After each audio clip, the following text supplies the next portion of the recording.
السلام عليكم ورحمة الله وبركاته. نحمده ونستعينه ونستغفره ونؤمن به ونتوكل عليه ونعوذ بالله من شرور أنفسنا ومن سيئات أعمالنا. من يهده الله فلا مضل له ومن يضلله فلا هادي له.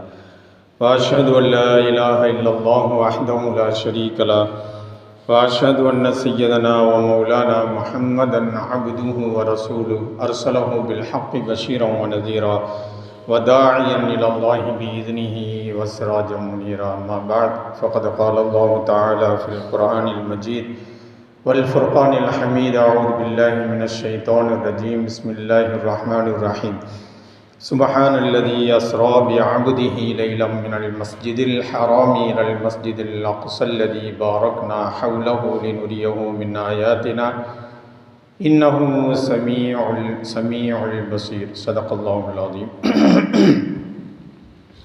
وفي آية أخرى قال: عند سدرة المنتهى عندها جنة المأوى إذ يغشى السدرة ما يغشى ما زاغ البصر وما طغى لقد رأى من آيات ربه الكبرى. صدق الله العظيم. قال النبي عليه الصلاة والسلام: إن أحسن الحديث كتاب الله وخير الهدي وهدي محمد صلى الله عليه وسلم وشر الأمور محدثاتها وكل محدثة بدعة وكل بدعة ضلالة وكل ضلالة في النار كما قال عليه الصلاة والسلام. அளவில்லா கருணையும் இணையில்லா கிருபையும் உடைய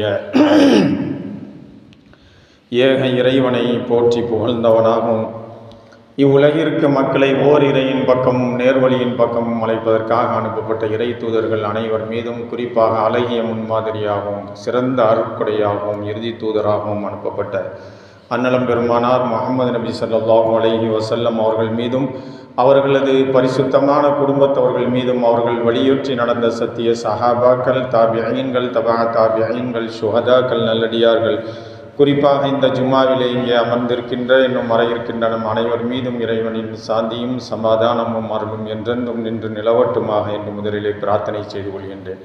கண்ணியத்திற்குரியவர்களே, நான் ஓதி காட்டிய திருமறை வசனத்திலே அல்லாஹ் தஆலா நபி ஸல்லல்லாஹு அலைஹி வஸல்லம் அவர்களை மேராஜிக்கு விண்ணுலக யாத்திரைக்காக அழைத்து சென்றதை பற்றி அல்லாஹ் தஆலா குறிப்பிடுகின்றான். ஒன்று, திருமறையினுடைய 17வது அத்தியாயம் சூரத்து பனி இஸ்ராயிலிலே ஆரம்ப வசனம் முதல் 3 வசனங்கள் வரை அல்லாஹ் தஆலா குறிப்பிடுகின்றான். அடுத்ததாக 53வது அத்தியாயம் சூரத்து நஜ்மிலே 14வது வசனத்திலே அல்லாஹ் தஆலா குறிப்பிடுகின்றான். அப்போ மிஅராஜ் என்ற அந்த நாள் அடுத்த வாரம் இன்ஷா அல்லாஹ் வெள்ளிக்கிழமை, அதாவது சனிக்கிழமை இரவில் வரும்னு நினைக்கிறேன். அப்போ அந்த மிஅராஜ் உடைய சிறப்புகள் என்ன, அதனுடைய சுருக்கமான வரலாறு என்ன, நம்ம வருஷம் வரலாறை கேட்கின்றோம், அந்த நடந்த சம்பவத்தை நாம் கேட்கின்றோம், அதன் மூலமாக நமக்கு கிடைக்க வேண்டிய படிப்பினை என்ன, அதன் தாத்பரியம் என்ன, இதுதான் ரொம்ப முக்கியம். அப்போ இன்னைக்கு நம்ம சுருக்கமாக மிஅராஜினுடைய அந்த சம்பவத்தை பற்றி நம்ம முதல்ல தெரிஞ்சுக்கலாம். அல்லாஹ் தஆலா இந்த உலகத்திற்கு அனுப்பப்பட்ட எல்லா நபிமார்களுக்கும் என்ன பண்ணாண்டா, தன்னுடைய அத்தாட்சிகளை காண்பித்து கொடுத்தான்.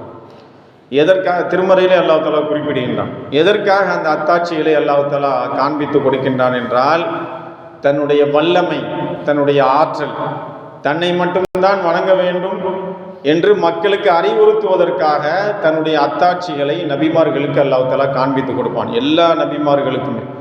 நபிமார்கள் முஅஜிஸா அற்புதங்களையும் செய்து காட்டுவார்கள், தன்னுடைய அத்தாட்சிகளையும் அல்லாஹ் தஆலா அவர்களுக்கு காண்பித்து அவர்களை வலுவூட்டி நீங்கள் மக்கள்கிட்ட போய் எடுத்து சொல்லுங்க அப்படின்னு சொல்லி அல்லாஹ் தஆலா அனுப்புவான். அப்போ அவர்களுக்கு நபிமார்களுக்கு அத்தாட்சிகளை அல்லாஹ் காட்டுவான். அவர்களுடைய உம்மத்தினருக்கு பார்த்தீங்கன்னா முஅஜிஸாக்கள், அற்புதங்களை அல்லாஹ் காட்டுவான். அந்த மக்கள் கேட்பாங்க, நீங்கள் நபிங்கிறதுக்கு என்ன ஆதாரம்? நபிமார்களுக்கு அல்லாஹ் அவங்களை வலுவூட்டுறதுக்கு அத்தாட்சிகளை காட்டிடுறான், தன்னுடைய அத்தாட்சிகளை காட்டுறான். மனிதர்களுக்கு அவங்க கேட்பாங்க, அப்போ நீங்கள் நபிங்கிறதுக்கு என்ன ஆதாரம்? அப்போது நான் அல்லாஹ்விடத்தில் நான் கேட்டு சொல்கிறேன்னு சொல்லிட்டு கேட்பாங்க. அல்லாஹ் வந்து அற்புதங்களை செய்து காட்டுவது சொல்லுவான். ஆனால் அல்லாஹ்வினுடைய கண்டிஷன் என்னன்னு சொன்னால், அற்புதங்களை அல்லாஹ் செய்து காட்டி விடுவானேயானால் அதன் பின்பு வேற வாய்ப்பே கிடையாது. நோ சாய்ஸ், வேற சாய்ஸே கிடையாது.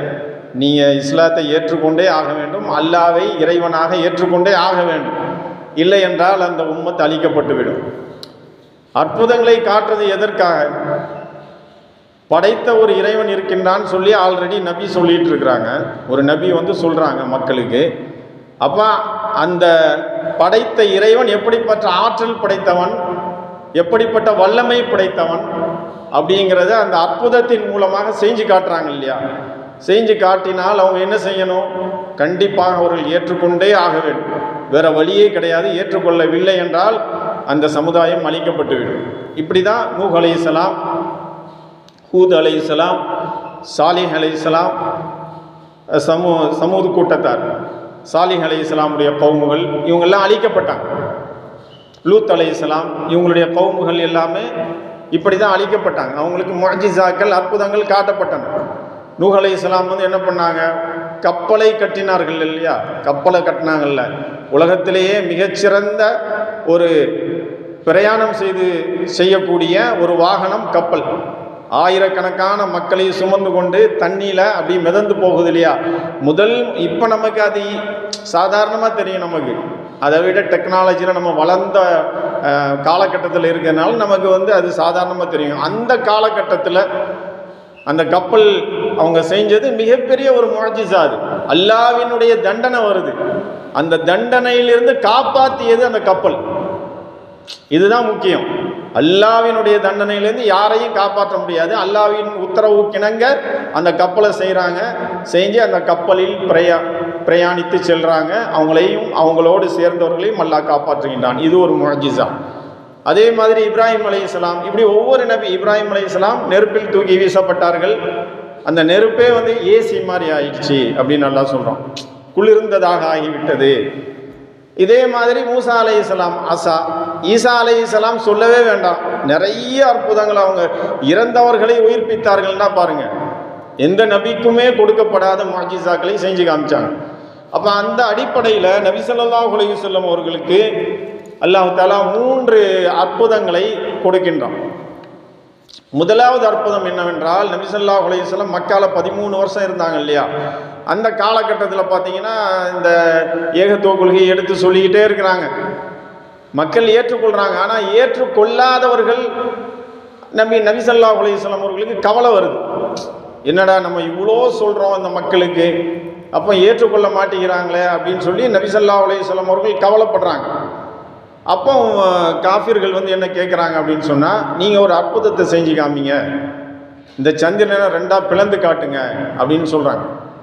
அப்போ நபி ஸல்லல்லாஹு அலைஹி வஸல்லம் என்ன பண்ணுறாங்க? ஒரு இரவில் அந்த முழு சந்திரன் இருக்கும் பொழுது கையை கொண்டு இப்படி ஆக்ஷன் பண்ணுறாங்க. உடனே அது 2ஆக பிளந்து விடுகின்றது. அந்த சந்திரன் 2 துண்டுகளாக ஆகிவிடுகின்றது. ஒரு துண்டு மேலையும் மலைக்கு மேலையும், ஒரு துண்டு மலைக்கு கீழேயும் போகுது. அதுக்கப்புறம் ஒன்றாக சேர்ந்து கொள்கின்றது.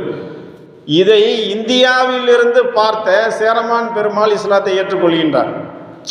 இந்தியாவிலிருந்து கேரளத்தில் இன்னைக்கு சேரமான் பெருமாள் பள்ளிவாசல் கூட இருக்காங்க, அவர் ஏற்றுக்கொள்கின்றார். அப்போ எவ்வளோ பெரிய முஅஜிஸா! அவர் தன்னுடைய மாடியிலிருந்து பார்த்து கொண்டு, இப்னு கசீரில் வரக்கூடிய சம்பவம் இது, தன்னுடைய மாடியிலிருந்து பார்க்கின்றார். பார்த்து அவர் இஸ்லாத்தை ஏற்றுக்கொள்கின்றார். நபி ஸல்லல்லாஹு அலைஹி வஸல்லம் அவர்களை பார்ப்பதற்காக செல்கின்றார். சென்று அவர் இஸ்லாத்தை ஏற்றுக்கொண்டதாக வரலாறு குறிப்பிடப்படுகின்றது. ஆதாரப்பூர்வமான புத்தகங்களே வெளியிடப்பட்டுள்ளன. அவருடைய பள்ளிவாசலே இன்னைக்கு கேரளாவில் இருக்கு. ஆனால் அந்த காஃபிர்கள் என்ன பண்ணாங்க? அதன் பின்பும் ஏற்றுக்கொள்ளவில்லை. அப்போ அல்லாஹ் என்ன சொல்கிறான் ஒரு வசனத்தில்? அப்போ முன்னுண்டான சமுதாயங்கள்லாம் அழிக்கப்பட்டது இல்லையா? அற்புதங்களை காமிச்சா அதன் பின்பு ஏற்றுக்கொண்டே ஆகணும், ஏற்றுக்கொள்ளன்னா அழிக்கப்பட்டு விடுவீர்கள் அப்படின்னு அல்லாஹ் சொல்கிறான்ல. இந்த உம்மத்துக்கு அல்லாஹ் கொடுத்த சிறப்பு என்னன்னு சொன்னால், நபி ஸல்லல்லாஹு அலைஹி வஸல்லமுடைய துஆவின் மூலமாக இந்த உம்மத்தை அழிக்கப்படாது. இந்த உம்மத்து நபி ஸல்லல்லாஹு, அது காஃபிர்களாக இருந்தாலும் முஸ்லீமாக யாராக இருந்தாலும் அழிக்கப்படாது. அவர்களுக்கான தண்டனை என்ன அப்படின்னு சொன்னால், எதிரிகளை அவர்கள் மீது சாட்டி விடுவான். எப்படி அப்படின்னு பார்த்தீங்கன்னா, பத்ர் யுத்தம், உஹது யுத்தம், இதெல்லாம் என்னாச்சு? எல்லா முஸ்லீம்கள் அவர்கள் மீது சாட்டப்பட்டார்களா இல்லையா?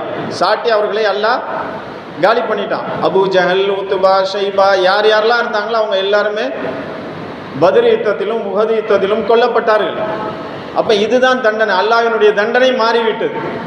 முதல்ல அல்லாஹ் இயற்கை சீற்றங்களின் மூலமாக தண்டனையை கொடுத்தான். நபி ஸல்லல்லாஹு அலைஹி வஸல்லம் அவருடைய உம்மத்துக்கு என்ன ஆயிடுச்சு அப்படின்னு சொன்னால், அவர்களுடைய தண்டனை எதிரிகளை அவர்கள் மீது சாட்டுவது தான் அல்லாஹ்வினுடைய தண்டனை. அல்லாஹ் திருமறையில் சூரத்து பனி இஸ்ராயில் 17வது அத்தியாயத்தில் அல்லாஹ் குறிப்பிடுகின்றான், நான் முஅஜிஸாவை காட்டுறது எனக்கு ஒரு பெரிய பிரச்சனை இல்லை.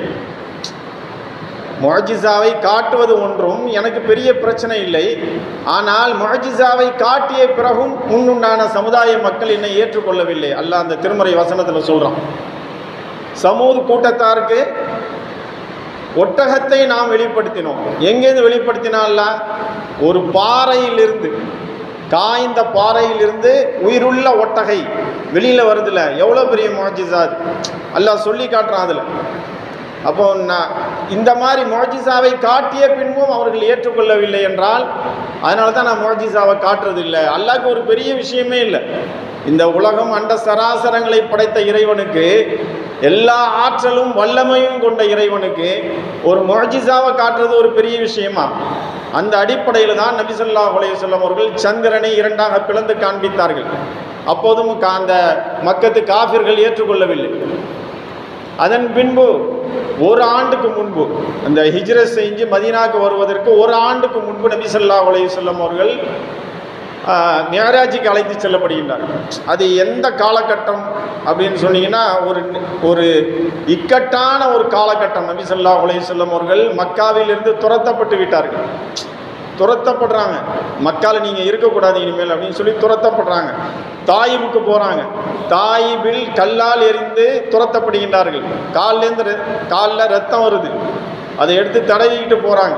அப்போ தான் அல்லாஹ் நபி ஸல்லல்லாஹு அலைஹி வஸல்லம் அவர்களை மிஅராஜுக்கு அழைத்து செல்கிறாங்க. அந்த நேரத்தில் ஜின்களில் ஒரு கூட்டம் இஸ்லாத்தை ஏற்றுக்குது. இது விரிவாக இன்ஷா அல்லாஹ் அடுத்த வாரம் தெளிவாக சொல்கிறேன். ஜின்களில் ஒரு கூட்டம் இஸ்லாத்தை ஏற்றுக்குது. அதன் பின்பு நபி ஸல்லல்லாஹு அலைஹி வஸல்லம் அவர்கள் ஹிஜ்ரத் செஞ்சு மதீனாவுக்கு போவதற்கு ஒரு ஆண்டுக்கு முன்பு மிஅராஜுக்கு அழைத்து செல்லப்படுகின்றார்கள். இந்த சுருக்கமான சம்பவம் என்னவென்றால், நபி ஸல்லல்லாஹு அலைஹி வஸல்லம் அவர்கள் காபா இருக்கு இல்லையா, காபாவில் அந்த அரை வட்டம் இருக்குது பாருங்கள், ஹிஜ்ர்னு சொல்லுவாங்க. அது அரை வட்டம் இப்படி இருக்கும் காபாவில். அந்த ஹிஜ்ரில் நின்று இரவு நேரத்தில் அல்லாஹ்வை வணங்கிட்டு இருக்கிறாங்க. வணங்கிட்டு இருக்கும்போது மலக்குமார்கள், 2 மலக்குமார்கள் வராங்க. அவங்களுடைய நெஞ்சு பிளக்கப்படுது. நெஞ்சை பிளக்கிறாங்க, ஆப்ரேஷன் பண்ணுறாங்க. அப்போவே நெஞ்சு பிளந்து அவர்களுடைய இருதயம் எடுக்கப்பட்டு ஜம்சம் நீரால் கழுவப்படுகின்றது. ஹிக்மத்தால் அல்லாஹ்வின் ஆற்றல்கள் அதில் போடப்பட்டு அவர்களுடைய நெஞ்சு தைக்கப்படுகின்றது. இதெல்லாம் புகாரியில் வரக்கூடிய ஆதாரபூர்வமான ஹதீஸ். இது தைக்கப்பட்டு அதன் பின்பு அவர்கள் பைத்துல் முகத்தஸிற்கு அழைத்து செல்லப்படுகின்றார்கள். சுப்ஹானல்லதி அஸ்ரா பி அப்திஹி லைலம் மினல் மஸ்ஜிதில் ஹராமி இலல் மஸ்ஜிதில் அக்ஸா. கிட்டத்தட்ட 1300 கிலோமீட்டர் இருக்கும். மக்கால இருந்து, மக்கா இருக்கு இல்லையா காபா, அங்கேருந்து பைத்துல் முகத்தஸ் இன்றைக்கி பாலஸ்தீனத்தில் இருக்குல்ல, அந்த இடம், அந்த டிஸ்டன்ஸ் பார்த்தீங்கன்னா 1300 கிலோமீட்டர். அந்த 1300 கிலோமீட்டர் கொஞ்ச நேரத்தில் கடந்து போயிடுறாங்க. அங்கே நபி ஸல்லல்லாஹு அலைஹி வஸல்லம் கடந்து போயிட்டு அதன் பின்பு அங்கிருந்து நேராக அவர்கள் புராக் என்ற வாகனத்தில் அப்படின்னு சொல்லப்படுது. இன்னொன்று ஏணி மாதிரி லிஃப்ட் மாதிரி வைக்கப்பட்டதுன்னு ஹதீஸுகளில் வருது. ரெண்டுமே சொல்லப்படுது. புராக் தான் ஃபேமஸானது. அதாவது பிரபல்யமான ஹதீஸ்கள் எப்படின்னா, புராக் அப்படிங்கிற வாகனத்தில் நபி ஸல்லல்லாஹு அலைஹி வஸல்லம் அவர்கள் சென்றார்கள். அப்போது இப்படி பார்த்ததுன்னா அது எவ்வளோ தூரத்தை பார்க்குதோ அவ்வளோ தூரத்தை ஒரு செகண்டில் கடந்துடும். இப்படி அதனுடைய பார்வை எவ்வளோ தூரம் எட்டுகின்றதோ அடுத்த செகண்ட் அங்கே இருக்கும். அப்போ எவ்வளோ ஸ்பீடாக போயிருக்கும் பாருங்கள். அப்போ முதல் வானத்துக்கு போகிறாங்க. முதல் வானத்தில் ஆதம் அலைஹிஸ்ஸலாம் அவர்களை சந்திக்கிறாங்க. 2வது வானத்துக்கு போகிறாங்க. 2வது வானத்தில் ஈசா அலைஹிஸ்ஸலாம் அவர்களையும் யஹ்யா அலைஹிஸ்ஸலாம் அவர்களையும் சந்திக்கிறாங்க. ஏன் 2 நபிமார்கள் அங்கே இருந்தாங்கன்னு சொன்னால், இவங்க 2 பேரும் அதாவது ஒன்றுவிட்ட சகோதரர்கள். ஈசா அலைஹிஸ்ஸலாம் அவர்களும் யஹ்யா அலைஹிஸ்ஸலாம் அவர்களும் ஒன்றுவிட்ட சகோதரர்களாக இருந்தார்கள். அதாவது ஈசா அலைஹிஸ்ஸலாமுடைய தாயார் யார்? மரியம் அலைஹிஸ்ஸலாம். மரியம் அலைஹிஸ்ஸலாமுடைய சகோதரியினுடைய மகன்தான் யஹ்யா அலைஹிஸ்ஸலாம் அவர்கள். மூன்றாவது வானத்துக்கு போகிறாங்க. மூன்றாவது வானத்தில் யூசுப் அலைஹிஸ்ஸலாம் அவர்களை சந்திக்கிறாங்க. நான்காவது வானத்துக்கு போகிறாங்க, இத்ரீஸ் அலைஹிஸ்ஸலாம் அவர்களை சந்திக்கிறாங்க. ஐந்தாவது வானத்துக்கு போகிறாங்க, ஹாரூன் அலைஹிஸ்ஸலாம் அவர்களை சந்திக்கிறாங்க. ஆறாவது வானத்துக்கு போகிறாங்க, மூசா அலைஹிஸ்ஸலாம் அவர்களை சந்திக்கிறாங்க. ஏழாவது வானத்துக்கு போகிறாங்க, இப்ராஹிம் அலைஹிஸ்ஸலாம் அவர்களை சந்திக்கிறாங்க. இது எல்லாமே என்ன? அப்போ மற்ற நபிமார்கள்லாம், இந்த நபிமார்களே எல்லாம் எதுக்கு காண்பித்து கொடுத்தாங்க? இதுலேயும் ஒரு தாத்பரியம் இருக்குது. உங்களுடைய தந்தை யார்? ஆதிபிதா ஆதம் அலைஹிஸ்ஸலாம், அவங்க முதல் வானத்தில் காண்பிக்கப்படுறாங்க. ஈசா அலைஹிஸ்ஸலாம் யார்? அவங்க மறுமையில் திரும்பவும் வரக்கூடியவர்கள், அதை அல்லாஹ் காட்டி கொடுக்குறான். இத்ரீஸ் அலைஹிஸ்ஸலாம் வானத்துக்கு உயர்த்தப்பட்டவர்கள், அதனால் அவங்க இருக்கிறாங்க. யூசுப் அலைஹிஸ்ஸலாம் முதலாக இஸ்லாமிய ஆட்சி இந்த பூமியிலே எகிப்திலே நிறுவியவர்கள், அதனால் 4வது வானத்தில் அவங்க இருக்கிறாங்க. ஹாரூன் அலைஹிஸ்ஸலாம், மூசா அலைஹிஸ்ஸலாம், நபி ஸல்லல்லாஹு அலைஹி வஸல்லம் அவர்களுக்கு முன்பு வேதம் வழங்கப்பட்டவர்கள், இந்த பூமியில் அல்லாஹ்வினுடைய ஆட்சி நிலைநாட்டப்படணும்னு வந்தவங்க. இப்ராஹிம் அலைஹிஸ்ஸலாம் மூன்று மதத்தினரும் ஏற்றுக்கொண்ட தந்தை அவர்கள். அப்போ இவங்க எல்லாத்தையும் அல்லாஹ் காட்டுறான். இப்ராஹிம் அலைஹிஸ்ஸலாம் அவர்கள் மட்டும் 7வது வானத்துக்கு மேலே பைத்துல் மஅமூர் அப்படின்னு சொல்லி ஒரு இடம் இருக்குது. அது பள்ளிவாசல், அங்கே இருக்கக்கூடிய பள்ளிவாசல். அது அந்த பள்ளிவாசலில் ஒரு தூணில் சாய்ந்து கொண்டு உட்கார்ந்துட்டு இருக்கிறாங்க இப்ராஹிம் அலைஹிஸ்ஸலாம். இதெல்லாம் எதுக்கு அல்லாஹ் காண்பித்து கொடுக்கின்றான் என்றால், இப்ராஹிம் அலைஹிஸ்ஸலாம் தான் காபாவை கட்டியவர்கள். இப்ராஹிம் அலைஹிஸ்ஸலாமும் இப்ராஹிமுல் கவாயித மினல் பைத்தி வ இஸ்மாயில் அலைஹிஸ்ஸலாம் அவர்களும் இப்ராஹிம் அலைஹிஸ்ஸலாம் அவர்களும் காபாவை கட்டியவர்கள் என்ற அடிப்படையில் அந்த சிறப்பை அல்லாஹ் அங்கே கொடுக்குறான் அவங்களுக்கு. பைத்துல் மஅமூர் என்று சொல்லப்படக்கூடிய அந்த 7வது வானத்தில் இருக்கக்கூடிய அந்த பள்ளிவாசலில் ஒரு தூணில் இப்ராஹிம் அலைஹிஸ்ஸலாம் அவர்கள் சாய்ந்து கொண்டு இருக்கின்றார்கள். அந்த காட்சியை நபி ஸல்லல்லாஹு அலைஹி வஸல்லம் அவர்கள் பார்க்குறாங்க. இதெல்லாம் பார்த்துட்டு திரும்ப சிதறத்துல் முன்தஹாக்கு போகிறாங்க. அது எங்கே இருக்குது அப்படின்னு பார்த்தீங்கன்னா, 7வது வானம் தாண்டி 7 வானம் இருக்குது, அடுக்கடுக்காக இருக்குது. 7வது நம்ம முதல் வானத்துக்கு கீழே தான் இருக்கிறோம். முதல் வானத்தை தான் நான் நட்சத்திரங்களால் அலங்கரித்துள்ளேன் அல்லாஹ் திருமறையில் ஒரு வசனத்தில் குறிப்பிடுகின்றான். அப்போ 7வது வானத்தை தாண்டி சிதறத்துல் முன்தஹா, அது எல்லை, அந்த எல்லைக்கு போகிறாங்க. அதுக்கு மேலே தான் அல்லாஹ்வினுடைய அர்ஷ் குர்சிலாம் இருக்குது. அப்போ 50 வக்து தொழுகை இந்த உம்மத்துக்கு கடமையாக்கப்படுது. அதை வாங்கிட்டு நபி ஸல்லல்லாஹு அலைஹி வஸல்லம் வர்றாங்க, கிஃப்டாக வாங்கிட்டு வர்றாங்க. அது ஒன்று. ரெண்டாவது, ஆமனர் ரசூலு பிமா உன்ஸில இலைஹி மிர் ரப்பி, சூரத்துல் பக்ராவினுடைய கடைசி 2 வசனங்கள், அதையும் அல்லாஹ் கிஃப்டாக கொடுக்குறான். மூன்றாவது, இந்த உம்மத்துக்கு கொடுக்கப்பட்ட கிஃப்ட் என்னன்னு சொன்னால், யார் இறைவனுக்கு இணை வைக்காமல் வாழ்ந்து மரணிக்கின்றார்களோ அவர்களுக்கு சொர்க்கம் கன்ஃபார்ம். யார் இறைவனுக்கு இணை வைக்காமல் வாழ்ந்து மரணிக்கின்றார்களோ, எல்லாத்துலேயும் இணை வைக்கக்கூடாது. அரசியலிலும் சரி, ஆன்மீகத்திலும் சரி, ரெண்டிலும் இணை வைக்கக்கூடாது. அல்லாஹ் ஒருவனே, எங்களுடைய தலைவர் நபி ஸல்லல்லாஹு அலைஹி வஸல்லம் அவர்கள் தான் அப்படிங்கிறதுல உறுதியோடு இருந்து மரணிக்கிறாங்க இல்லையா, அவங்களுக்கு சொர்க்கம் கன்ஃபார்ம். அந்த 3 கிஃப்ட் அல்லாஹ் கொடுக்குறான். ஒன்று 50 வக்து தொழுகை. ரெண்டாவது கொடுக்கப்பட்ட கிஃப்ட்டு ஆமனர் ரசூலு, சூரத்துல் பக்ராவினுடைய 2 வசனங்கள், கடைசி 2 வசனங்கள். மூன்றாவது, ஷிர்க் வைக்காமல் இந்த உம்மத்தில் யாரெல்லாம் மரணிக்கிறாங்களோ அவங்களுக்கு சொர்க்கம் கன்ஃபார்ம். அவங்க செஞ்ச பாவங்களுக்கான தண்டனை இருக்குது. செஞ்சாங்கன்னா பாவங்களை செய்கிறாங்க, அதற்கான தண்டனை அது தனி. சொர்க்கம் கடைசியில் அவங்களுக்கு கிடைக்கும் கன்ஃபார்ம். இந்த 3ஐயும் அல்லாஹ் கிஃப்டாக கொடுக்குறான். அதை வாங்கிட்டு வர்றாங்க. மூசா அலைஹிஸ்ஸலாம் பார்த்து கேட்குறாங்க, அல்லாஹ் என்னெல்லாம் கொடுத்தான் அவங்களுக்கு அப்படின்னு கேட்குறாங்க. அப்போ சொல்கிறாங்க நபி ஸல்லல்லாஹு அலைஹி வஸல்லம், இல்லை உங்கள் உம்மத்தால் தாங்க முடியாது, என்னுடைய உம்மத்தையும் நான் பார்த்துட்டேன். பனி இஸ்ரவேலர்கள் அவங்க தொழுகிறது கிடையாது, நோன்பு வைக்க சொன்னால் நோன்பு வைக்காமல் இருக்கிறாங்க, மாறு செஞ்சாங்க அவங்க. அப்போ அந்த அடிப்படையில் உங்களுடைய உம்மத்து தாங்காது, பலகீனமான உம்மத்து, நீங்கள் இறைவன்கிட்ட போய் குறைச்சி கேளுங்கன்னா நபி ஸல்லல்லாஹு அலைஹி வஸல்லம் 2-3 தடவை போகிறாங்க. அப்புறம் 5ஆக குறைக்கப்படுகின்றது, இதெல்லாம் உங்களுக்கு தெரியும். 5ஆக குறைத்து அதை வாங்கிட்டு வர்றாங்க. அப்போ 5 வக்து தொழுகை யார் தொழுகின்றார்களோ 50 வக்து தொழுத நன்மை கிடைக்கும். அப்போ தொழுகை கடமையாக்கப்படுது, பைத்துல் முகத்தஸுக்கு அழைத்துட்டு போகிறாங்க. இதனுடைய தாத்பரியம் என்ன என்பதை அடுத்த வாரத்தில் நம்ம பார்ப்போம். இதில் மிகப்பெரிய ஒரு தாத்பரியம் இருக்குது. அப்போ வாங்கிட்டு நபி ஸல்லல்லாஹு அலைஹி வஸல்லம் அவர்கள் வர்றாங்க. வந்து திரும்பவும் பைத்துல் முகத்தஸுக்கு வர்றாங்க. வந்து 1,24,000 எத்தனை நபிமார்கள் இந்த உலகிற்கு அனுப்பப்பட்டார்களோ அவ்வளோ நபிமார்களுக்கும் தலைமை ஏற்று தொலை வைக்கிறாங்க. ஜிப்ரீல் அலைஹிஸ்ஸலாம் சொல்கிறாங்க, அல்லாஹ்வின் உத்தரவின் பிரகாரம் ஜிப்ரீல் அலைஹிஸ்ஸலாம் சொல்கிறாங்க, தலைமை ஏற்று எல்லா நபிமார்களுக்கும் தலைமை ஏற்று நபி ஸல்லல்லாஹு அலைஹி வஸல்லம் அவர்கள் தொலை வைக்கிறாங்க. தொலை வச்சுட்டு திரும்ப அப்படியே இங்கே வந்துடுறாங்க, காபாக்கு வந்துடுறாங்க. வந்துட்டு என்ன சொல்கிறாங்க, வந்து நான் வந்து இந்த மாதிரி ஒரே இரவில் நான் வந்து பைத்துல் முகத்தஸ் போனேன். அப்புறம் முதல் வானம், 2வது வானம், 7வது வானம், அப்புறம் வந்து மேலே அதுக்கு மேலே சிதறத்துல் முன்தஹாக்கு போனேன். அப்புறம் வந்து அல்லாஹ் எனக்கு வந்து இதெல்லாம் கொடுத்தான், சொர்க்கத்தை பார்த்தேன், நரகத்தை பார்த்தேன், இதெல்லாம் சொல்கிறாங்க. சொன்ன உடனே அப்போ அபூ ஜஹல் இருக்கிறான். அபூ ஜஹல்கிட்ட வந்து சொல்கிறாங்க, அவன் இஸ்லாத்தை ஏற்றுக்கிட்டுமே, ஏற்றுக்கிட்டா வலுதானே இஸ்லாத்துக்கு அப்படின்னு சொல்லி அபூ ஜஹல்கிட்ட வந்து சொல்கிறாங்க. சொன்னோன்னே அபூ ஜஹல் வந்து சிரிக்கிறான், கேட்டுட்டு சிரிக்கிறான். சிரிச்சுட்டு அவன் என்ன சொல்கிறான் அப்படின்னு சொன்னால், இதையே வந்து உங்களை ஏற்றுக்கொண்ட அந்த ஈமான்தாரிகளிடம் போய் சொல்லுங்கள், சொல்லுவீங்களா? நீங்கள் அவன் என்ன நினச்சிக்கிட்டான், சொல்ல மாட்டாங்க நபி ஸல்லல்லாஹு அலைஹி வஸல்லம், மறைச்சிடுவாங்க அப்படின்னு சொல்லிட்டு அவன் கேட்குறான். தாராளமாக நான் சொல்கிறேன் அப்படின்னு சொல்லி நபி ஸல்லல்லாஹு அலைஹி வஸல்லம் முஃமின்கள் எல்லாம் யாரெல்லாம் நபி ஸல்லல்லாஹு அலைஹி வஸல்லம் அவர்களை ஏற்றுக்கொண்டு ஈமானை ஏற்றுக்கொண்டு இருந்தார்களோ அவங்க அவ்வளோ பேரையும் கூப்பிட்டு சொல்கிறாங்க, நான் இந்த மாதிரி போயிட்டு வந்தேன் அப்படின்னு சொல்லி.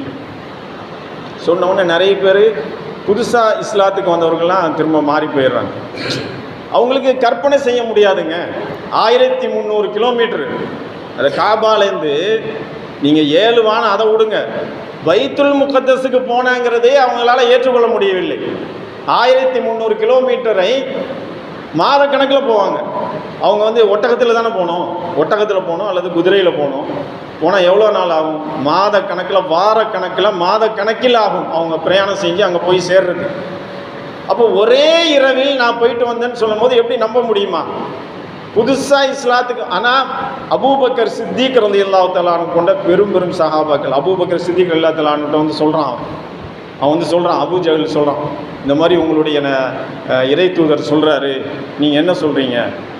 இறை தூதர் சொன்னாங்களா அப்படின்னு கேட்குறாங்க. திரும்ப கேட்குறாங்க அவனை பார்த்து. ஆமாம், உங்கள் இறை தூதர் தான் சொன்னார், ஒரே இரவில் நான் பைத்துல் முகத்தஸ் 1300 கிலோமீட்டர் போய் அதுக்கப்புறம் அங்கேருந்து வானம் முதல்ல 7 வானம் தாண்டி சிதறத்துல் முன்தஹா தாண்டி அங்கே அதாவது எழுதுகோள்களினுடைய சத்தத்தை கேட்டேன்னு சொல்கிறாங்க நபி ஸல்லல்லாஹு அலைஹி வஸல்லம். சிதறத்துல் முன்தஹாக்கு அதுக்கு மேலே அல்லாஹ்வினுடைய அர்ஷ் குர்ஸிலாம் இருக்குது, பிரம்மாண்டம்.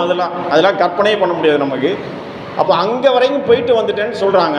சொன்ன உடனே இதை அபூபக்கர் சித்திக் கேட்டுட்டு, இறை தூதர் தான் சொன்னாங்களா இதை அப்படின்னு கேட்டோன்னா, ஆமாம் இறை தூதர் தான் சொன்னார்கள். அப்போ கண்டிப்பாக அவங்க வந்து அது உண்மைதான். இதை விட பாரதூரமான ஒரு விஷயத்தை சொன்னால் கூட நான் ஏற்றுக்கொள்வேன். இது என்ன ஒரு பெரிய விஷயம்? இதை விட ஒரு பாரதூரமான ஒரு விஷயத்தை அவர்கள் சொன்னாலும் நான் ஏற்றுக்கொள்வேன். அல்லாஹ்வுடைய தூதர் அவங்க, அல்லாஹ் காண்பித்து கொடுத்ததை, அல்லாஹ் சொல்லி கொடுத்ததை தான் அவங்க சொல்லுவாங்களே தவிர அவங்க பொய் சொல்ல மாட்டாங்க அப்படின்னு சொல்லி அபூபக்கர் சித்திக் ரலியல்லாஹு தஆலா அன்ஹு போனாங்க. அதனால தான் சித்திக்ன்ற பேரே அவங்களுக்கு வந்துச்சு. சித்திக் உண்மைப்படுத்தக்கூடியவர். எல்லா நேரத்திலையும் நபி ஸல்லல்லாஹு அலைஹி வஸல்லம் அவர்களை உண்மைப்படுத்தினாங்க. அல்லாஹ்க்கு இதெல்லாம் ஒரு சாதாரண விஷயம். மேராஜை கூட்டு போகிறது, அற்புதங்களை காட்டுவது, இதெல்லாம் படைத்த இறைவனுக்கு, இந்த அண்ட சராசரங்களை படைத்த இறைவனுக்கு இதெல்லாம் ஒரு பெரிய விஷயமா? சாதாரண விஷயம்.